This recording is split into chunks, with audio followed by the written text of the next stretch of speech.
In the quiet Ghanaian village of Kapando, the night was heavy with sorrow.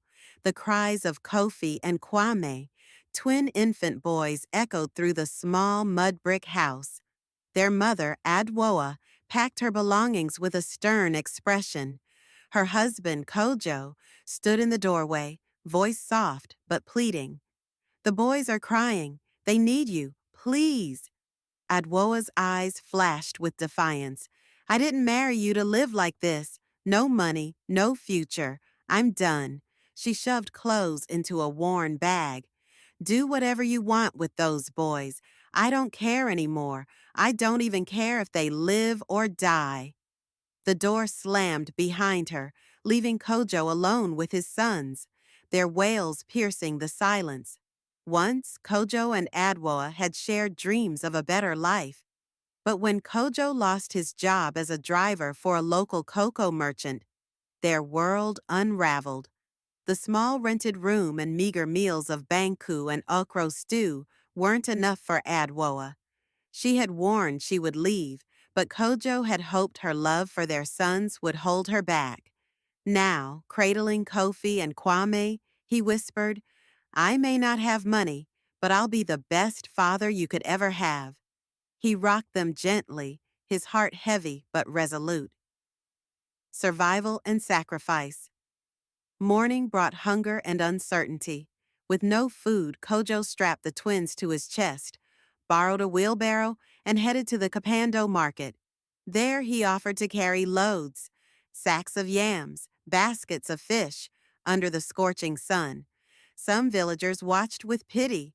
Mame Serwa, a kind 70-year-old woman with warm eyes, pressed 10 cedis into his hand. You're a good father.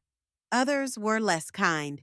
You enjoyed making babies, now suffer alone, sneered a market woman. Kojo ignored the taunts. That evening, he bought infant formula and diapers and returned home, exhausted but fulfilled. A village's quiet support day after day, Kojo worked, Kofi and Kwame tied to his chest. One morning, Essie, a gentle 65-year-old woman, called out, Let me take the boys today. The sun is too hot for them. Kojo hesitated but handed over the twins. Essie cared for them lovingly, and when Kojo returned, he found them giggling in her arms. His heart swelled with gratitude. Years passed. Kofi and Kwame grew. Later, they turned into 18-year-old young men. Kojo, now 63, scraped together every CD to send them to school. They excelled and were accepted to study engineering at the University of Ghana. Kojo beamed with pride. My sons will be engineers. But when alone, reality hit. He had no money for fees. Desperate, he knelt before Mr. Bediako, a wealthy business person begging for help. I'll work as your houseboy, just help send my sons to school. But Mr. Bediako refused. Kojo tried 4 more homes. All said no. That evening, he told his sons, I promised you the world, but I can't afford your fees. Kofi placed a hand on his father's shoulder. You've given us everything. We love you. Kwame nodded. We'll find a way. They deferred admission and worked at a local chop bar. Customers loved them. After saving, they opened a small food stall.